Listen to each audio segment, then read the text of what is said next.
everyone, we're back in person, second time. I know the first one had some bumps in the road, but we're back, Drewsperience, to show this 80% combat sports, 20% everything else. We're not using the mics today, as you can tell. We're gonna go in there, because I got a booming voice. It's all natural. It's all natural. And if you like the show, make sure to hit the like, share, subscribe button on YouTube. We're only working on YouTube right now. Audio episodes will come later in the year, beginning of 2024, as I'm busy as fuck with too much. But anyways, watch the language. No, you could swear. I know. Yeah, anyways, today's guest, as promised, you know, he came on back in 2021 when the show was in its infancy, and we had to do it on Zoom because of the pandemic.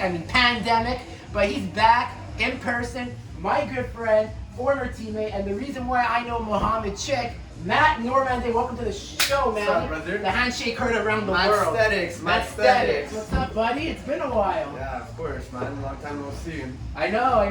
Last time it was remote. We were all fucking pissed, depressed. But hey, better times now because it's all over. Yeah, now we're live here at the gym in the office. We're gonna have a nice little chat today. We're gonna talk about the gym, talk about how we met, and the long history we have between each other, and the history with the gym. Perfect. So Matt, how did you get? So I spoke to John. How did you get started with Firefit? Where did it start for you? Because it's a bit different. Well, I started training when I was in high school, and I stood for the pleasure. Yeah. And then I started getting really into it, and I took it really seriously. And in 2013, I did my certification for firefighting. I went to École de Mirabel for incendie, and I graduated from firefighting school in a private school. It was a 10-month program. And instead of going into firefighting, well, I really loved my passion for fitness, and in another way to help people, it was throughout their fitness, and I decided to become a trainer in 2015, 2016. Yeah, you had the same path as John did, where he did firefighting school, but was it in Mirabel too, or was it a different one he went to? I went to one in Laval. Oh, okay, so there's two different kinds. That one sucks! hey, firefighting, I get it. Like, you know, so I remember when you were really you're muscular but jacked, but back then I remember when you were really skinny and too. Yeah, I remember that was a big reason why I started the training also. I had a little bit of insecurity, you know, I used to get picked on when I was younger, and I guess training developed a mindset that I don't have to be small, or I could be who I want to be, you know, I don't have to be picked on. And I decided that I really enjoyed training people also. And when I met John in 2015 at United Gym, we used to always cross paths, but we weren't really friends back then. And then eventually we started talking and hanging out a bit more often, and we decided to team up together, and we started a Firefit boot camp outdoors, 5 people. And then it just exploded from there. We got more and more people. We needed a space to train our clients at, so we were renting out a space, this gym called Kabbalist. We were there for a year, and then a year later we opened up our own gym. So in about 15 months, we went from a boot camp outdoors to opening up our own facility. Yeah, I remember that Kabbalist gym. I had to drive all the way to the industrial area to find you when I didn't. You driving? Yeah, right. You don't drive. I was using my stepmom's car at the time when I was living at home. Yeah, sure, you lazy bum. You came once a year. Yeah, I came once in 2017 after my California trip when I was basically. Yeah, when you went to Cali, I remember that trip. Yeah, with your aunt, right? Relatives. Yeah, your relatives. On my dad's side. You met them there. I can't even explain the relation. It's too complicated. But okay, we don't have to get into that detail. No. But yeah, no, I remember, and I came back and I was like, yeah, I want to get a training in. And then you got really big, really fast in 2017, 2018. Yeah, that's when the gym exploded up in 2017, November 2017. We're about to enter our 7th year now. So it's really a big accomplishment. We're really thankful. Yeah, there was a lot of bumps and hard trials in the road, but I feel like every time there was something that was against us, we always managed to succumb it and pass over that mountain. Yeah, and then you also met someone else at United Gym, not just John. You met the one, the only Mohammed Chick of Chick. I was not at United Gym, it was at Med Gym. That's it, yeah. So I used to work at United Gym and I used to work at Med Gym, and I met Mohammed there. And what was He that? used to come train with his friend, and I was working at the reception, and Okay. we used to always hang out and talk about training, you know. And then, funny as it is, now he's working with us at Firefit as a kickboxing instructor. Yeah. So it must be good to have him and when he said yes to the opportunity. Yeah, of course. It's great to always expand your team and get the people that offer a positive mindset and a positive environment to your space, and they bring clients too, you know, so very cool to have someone like that with us. Also, just for those, this is the man here that introduced me to Mo. This is the one that deserves all the credit, because it happened in 2018. Now, I don't have the messages, because I introduced him to everybody. pretty much, him and Ferry, Jonathan Ferry, and your cousin Ferry Boss. Ferry Boss and your cousin Justin. Yeah, Justine the turtle. Justine, yeah. But yeah, Mo was the one I met through Matt, basically. Like, Matt was the one that was like, oh yeah, you do martial arts? I go, yeah. He goes, I think I have someone that can work with you. I go, okay. So then he's like, reach out to him, say you know me. And I did, and then one thing led to another. And then in May, I started training with Mo, and the rest is history. Yeah, Mo got him into karate, I think, in Kyokushin. I was already in Kyokushin, but you were seeing that I was losing the weight back in 2017, 2018, and that's when you said, hey, I think I have someone that can work with you. Because you saw it work with someone else, but they were more MMA related, and you're like, I feel like it's important to have a trainer. Everyone should have a trainer, you know? Yeah. Even if you're training yourself, I feel like it's important to have someone that will motivate you when you don't feel like doing something, and someone that can teach you their knowledge, because everyone has a different view on fitness and everyone has a different way of training. It's always good to implement different aspects and get different views from it, you know? So it's like having a spaghetti sauce, and you always add to your sauce the different ingredients. Yeah, that's what it is. So that's what happened. And so I've been training with Mo since 2018. I just said, I don't have the messages because this was like on an old Instagram, because I used to always like make and then delete Instagram, because it's like a video game. This guy changes his hockey team every year too, so don't. Yeah, don't. But then again, I don't even follow pro sports anymore because I ain't got time for that. Yeah, right. You're such a liar. Yes, you do. You follow MMA. I follow. That's different. That's not team sports. There's not 82 games in a season. That's different. Okay. That's different. Because a fighter, you can. What's your favorite hockey team right now? What's this year's team? Rangers, because it. You're not a Sens fan with Tarasenko. I like the Sens because at least they're the nation's capital, and I like Tarasenko too. So you know what? What's your perspective on the Sens this year? I think the Sens are going to make the playoffs. It's a make or break. There's anything that if they miss it, it's nothing. It's a disappointment, and there needs to be changes. I agree. He's right. Very true. But I like Stützle and I love Brady, so. Yeah, we have a solid team. Hopefully this is a good year, and hopefully we can make the playoffs finally. Barry's gonna watch. He's gonna be like, motherfucker! It's like he likes another team now, just to appease Norby. So, but hey, listen, I like players. Yeah, he always appeases me, this guy.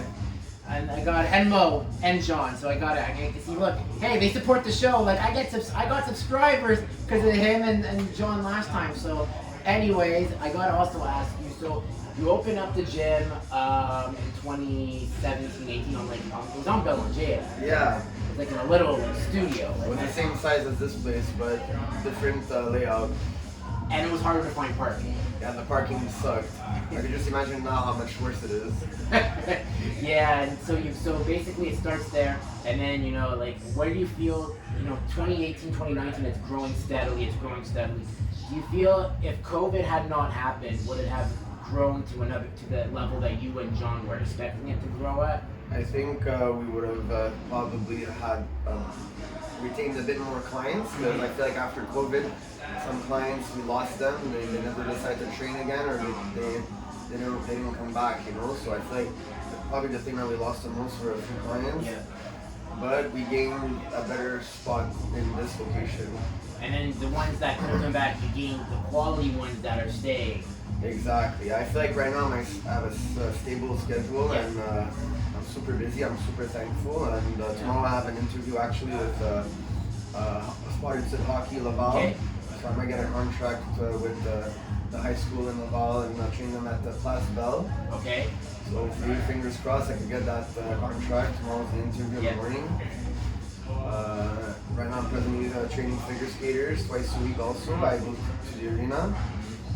John, he trains the soccer brasa, so we're very thankful that at least we have these contracts with young athletes, and I feel like that's one of our goals, that we really wanted to train young athletes to advance in their sport and show the youth that off ice or off the field, it's just as important as playing the sport itself, right? So to prevent any injuries, to get stronger, to develop more coordination, more power.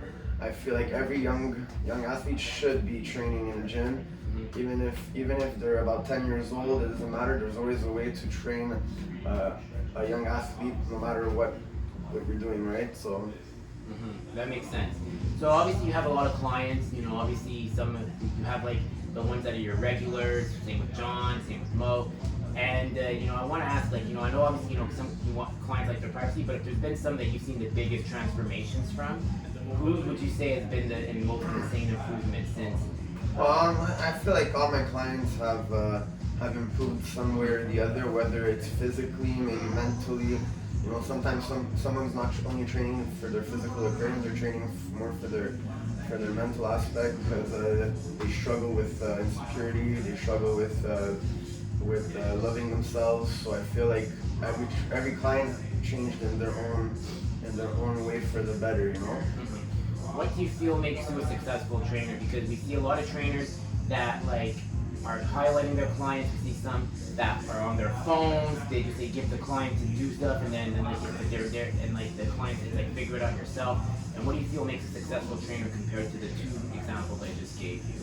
I feel like every time you're training someone, if you're present, if you're listening to the client, it's not only about you as a trainer, what you want, it's also about what the client wants. So being a good listener is important as a trainer. Always finding new ways to challenge your client, or also I would say expanding your own knowledge as a trainer. Also, if you just get one certification and you stop learning from there, you're not really making yourself better. So how are you gonna make your clients better, right? So I feel like it's very important to expand your knowledge and continue to learn. And I feel like what makes a successful trainer is that every time the client leaves the door happy, you had a successful session, right? So every time the client walks into your space, you're reselling your product. That's right. So you always have to be selling your product and always be on top of your shit. That's very true, because otherwise it's just going to stagnate, and then the client stagnates. Exactly. So I feel like it's very important to continue selling your product when the client walks in, and when the client leaves, if they're happy, then you know you did a good job, right? Yeah, that's true. And the goal as a trainer is not to always kill your clients after every workout. There's no point of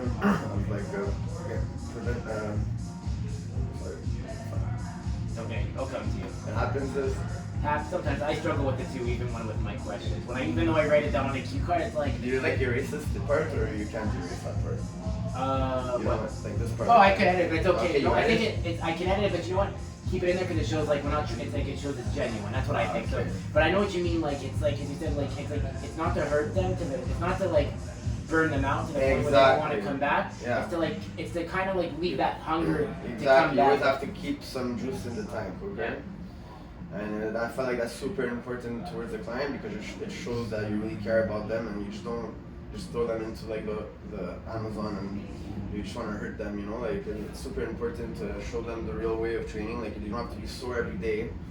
A successful workout is the one where you're sweating a bit, you move your body in a safe way, and you leave feeling good, That's true. That's very true.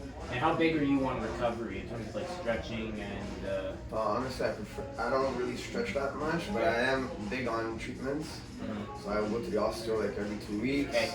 I go to the chiropractor every 3 weeks, okay. And I try to get a massage once to twice a month. I feel like those are the best ways of recovering. Deep tissue or Yeah, deep tissue. I feel like the best ways to recover your body are through treatments, right? Okay. Stretching is good, but I feel like there's nothing better than getting a treatment, whether it's the osteo, the chiro, or a massage. How does osteo help with recovery? Because I know that they help with realign the bones, but how has it helped you, osteo? Well, I feel like this, you have a little nagging pain somewhere. The osteo is like kind of like a chiro and a massage therapist all in one, like a physio too. And I feel like with me, it works really well with my body going to see the osteo every 2 weeks. It's like an oil change, right? When you go change the oil of your car, you're feeding it with new oil, so it's like an oil change. That's the way I see it. That makes sense. Yeah, the physio. I mean, I've done physio, but I think physio is best for if you have an injury, like an actual injury. And yeah, treatment. I think I'm gonna get on that bandwagon when I come back from my vacation. Yeah, it is important to invest in your body, right? You invest in your food and everything, but no one really invests in treatments that much. And I'm trying to really voice that it's super important to at least get 1 or 2 treatments a month. Yeah, well, food, I mean, that's a hard one for me because I'm on the seafood diet. The seafood, I eat it. But I've gotten better. Like, you can tell, like, at the beginning of the year, I was 250.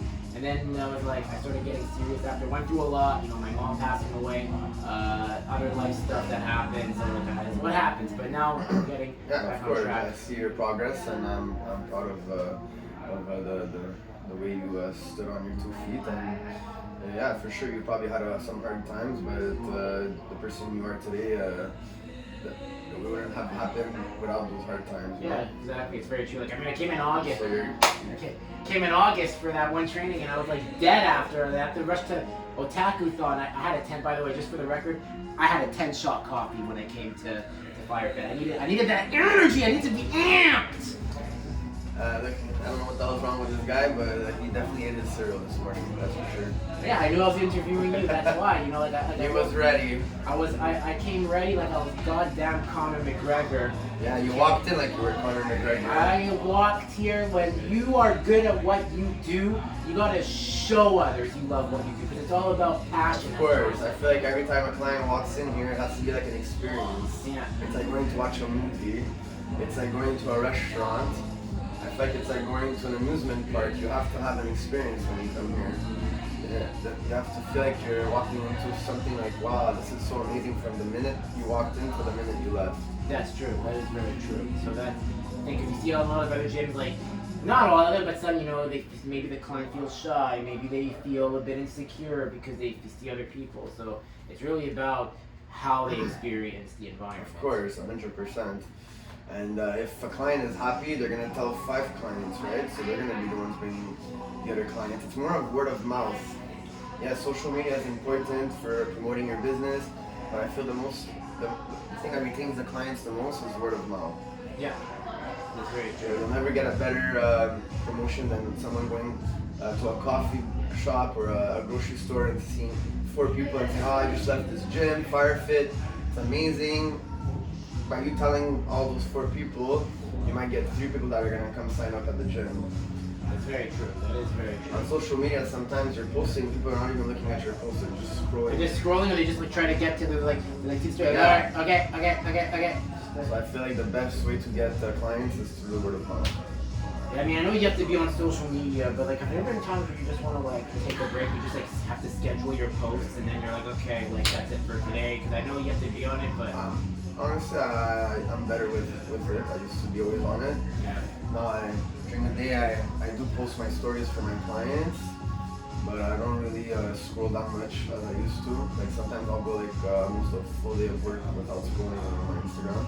Feels good when you don't have to do it like it does because Instagram, like when you're scrolling, it does fuck up your dopamine where it hacks it. Okay, I need to see what's going on, and then once you're done, you're like, it's like it's the high is done, and that's where I feel. Yeah, that's true. When you're not on it, you feel happier. Yeah, of course. Like I don't really think about it that much, you know. I just try and post my work, and I'm not even that good with social media. Like some people, they're posting these videos when they're talking. The words are on the video. Yeah, what is that, dude? I don't know how to do that. You know, like I have to probably start learning how to do this, but I feel like I don't want to be too glued into my phone. You know, I feel like natural conversations with people are more important. Yeah, I mean, I know training is part of your everyday life and it's part of your work, but like, what do you do outside, like to like get away from it when like with other? When I go home, yeah. I'll go for a walk. I like going for walks. I don't watch that much TV. I'll be honest with you. I like going for walks, having nice dinners. I like playing sports. That's pretty much it. Yeah, makes sense. Because I work 14 hours a day, so when I get home, it's about 8 p.m. I'll eat, and by the time I know it, I'm already getting ready for bed. So, and then I repeat the same thing the next day. So, technically, my only day where I really get away from the gym is Sundays. I don't really come to the gym on Sundays. I try to have a day off from being here. Mm-hmm. That makes sense. I mean, for me, it's like because like I have a full-time job. I do my podcast as you're seeing right now. Like for me, like what I do is like every Saturday I go to like my hobby store to build like my Gundam kit. It's like the best. It's like therapy. I'm the same way. Yeah, so you found something you enjoy in that. Yeah. You know, like everyone has their own ways of coping with life, and everyone has their own ways of enjoying themselves, no matter what you do. If it's good for you, then who cares what everyone else has to say about it? Exactly. It's whatever makes you happy, you know, like it could be anything, man. It could be like cutting the grass, you know, like that makes you happy, then that's what makes you happy, right? I always tell people like when I will get to it's gonna segue into this. Like I remember when I first met you guys, I was kind of in that identity crisis where it's like I like sports, but I like anime too, but I couldn't tell people because I always felt I'd be teased for it. But now everyone likes anime, even the ones that used to like tease me as a kid for it. So it's like now I realize like yeah, man. Yeah. That's why like I don't see what's the point of teasing someone and like bullying or making fun of someone when maybe later on in life you're gonna be the one liking those things that you were once teasing someone for it, you know? Yeah, like it's like I recently sometimes like I tell people as long as you're not harming kids, animals, frauding, you're paying and you know doing criminal. Kids. That's yeah. As long as you're not harming anyone, it's no one's business of what you do if it makes you happy. As long as it's not a detriment to society. I agree 100% with what you're saying, and I feel like we should, as a community, we should always be like motivating people and making everyone feel good. Like you should treat everyone the same way, you know, that you would want to be treated.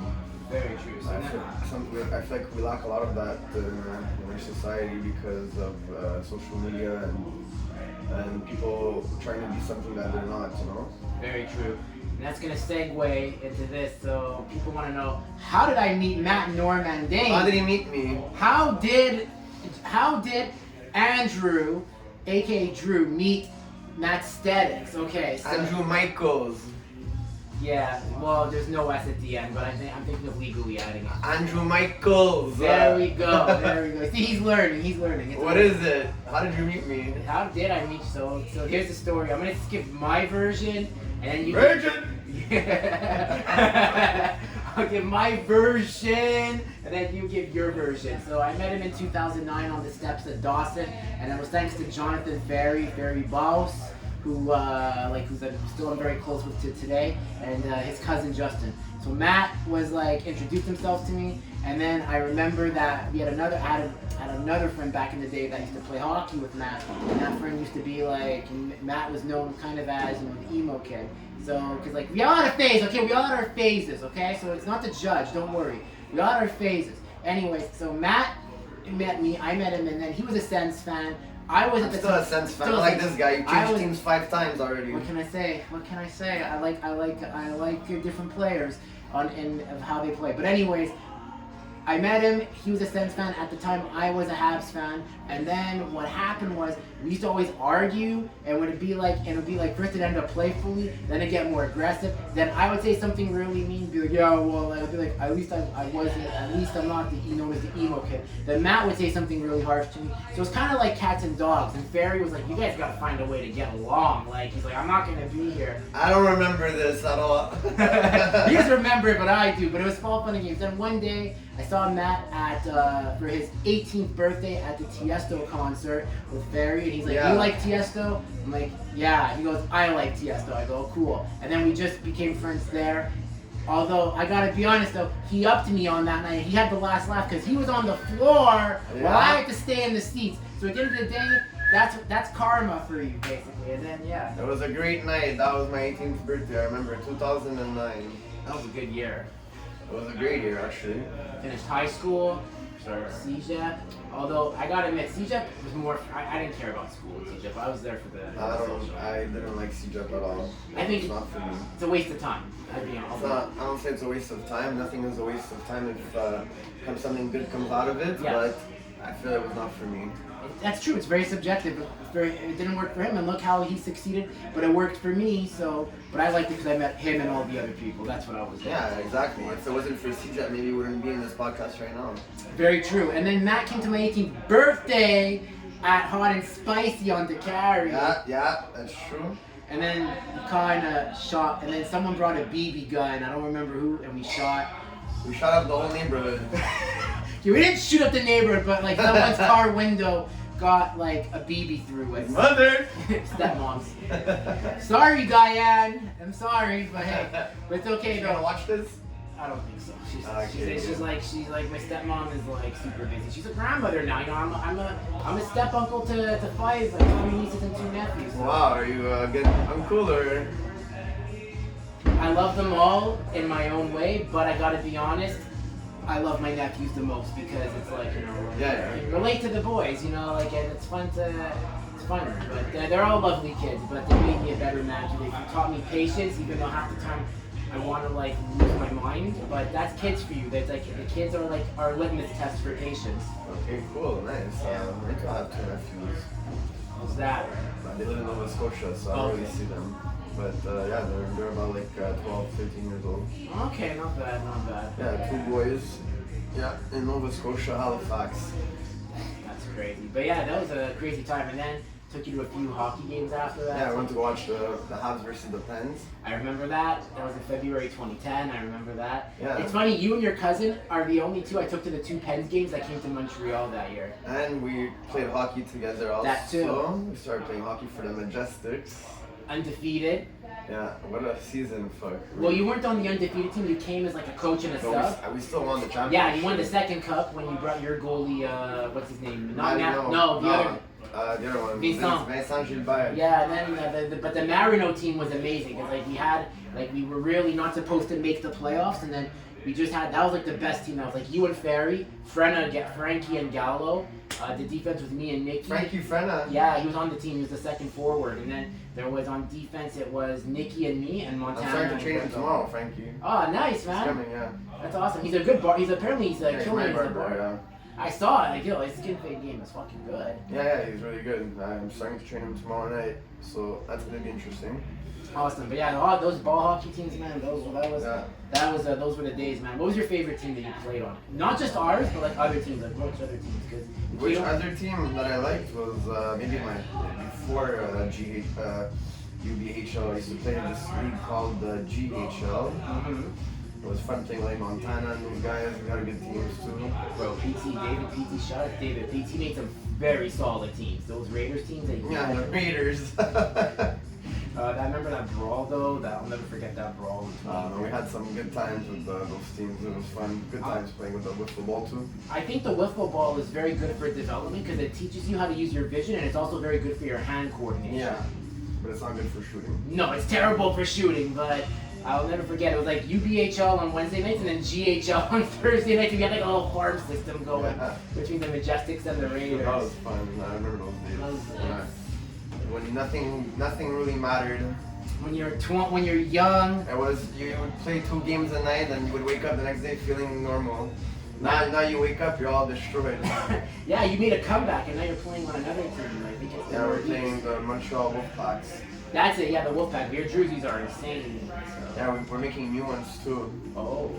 Yeah, they're sick. They're the Pittsburgh blue one. They're from the Winter Classic. Which one? The one where Crosby got the concussion, or the one? Yeah. Oh fuck! Like the dark blue one with like the light. Yeah. Oh, that's lit. That's lit. No, not the dark blue one. The light blue one against Buffalo. There. Oh, the 2008 Winter Classic. Okay. Yeah, that one. That's awesome, man. So. Yeah, hopefully they come there soon, and we have the Firefit logo on the jerseys too. Oh, sponsoring. Okay. Sponsoring, yeah. So nice. That's awesome. That's good promotion for the gym too. That's good too. Well, hey, Firefit also kind of sponsors the show, the Drewsperience. Like I kind of partner up with them because it's my Firefit. Firefit's brought to you by Drewsperience is brought to you by Firefit, but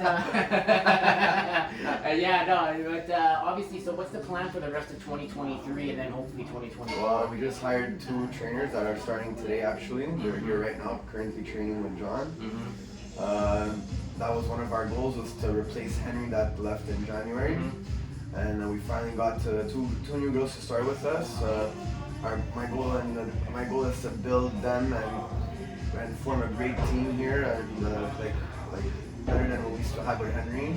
Like I really want it to be like a stable team that like when we travel for fitness, they come along with us. You know, like I want it to be something that we build with, not just everyone works for themselves. But I want it to be like a real team. You know. Yeah. So that's one of the goals, and we did it. And our next goal is to slowly start getting more equipment. So we're investing in that, and hopefully by the end of the year, everyone's working full time, 45, 50 hours, 60 hours a week. You know, so that's a big goal. Kind of gives you some leeway too to breathe a bit. Yeah, exactly. You and John and Mo, after Henry left, it was like a lot of responsibilities came on you three. Yeah, exactly. So like now, hopefully. And it added also sort of Kelsey, John's girlfriend, because she was also like leading like her hoop classes too. I hope, yeah, that's true. Very true. They come Mondays and Wednesdays, and yeah, she always brings her friends, or she's always like a good voice on training when she's training with everyone else. Yeah. But also, like I said, I really hope these girls are the perfect fit. I have a good feeling about it, and I feel like if we train them properly and we bring them up with us, the sky's the limit from here, you know. Perfect. Well, hey, you know what, Matt? If people want to connect with you on social media, Matsthetics at Matsthetics and at Firefit _MTL. Yeah, that's the underscore, because you think it was dot, but then I realized it's an underscore. Yeah, again, Firefit _MTL, and my personal one is Matsthetics. Instagram, that shit, guys. Yeah, I'm on Instagram too. Look up the Drewsperience if you like this conversation. The conversation. You better sign up quickly because you might delete it tomorrow and then make a new one next week.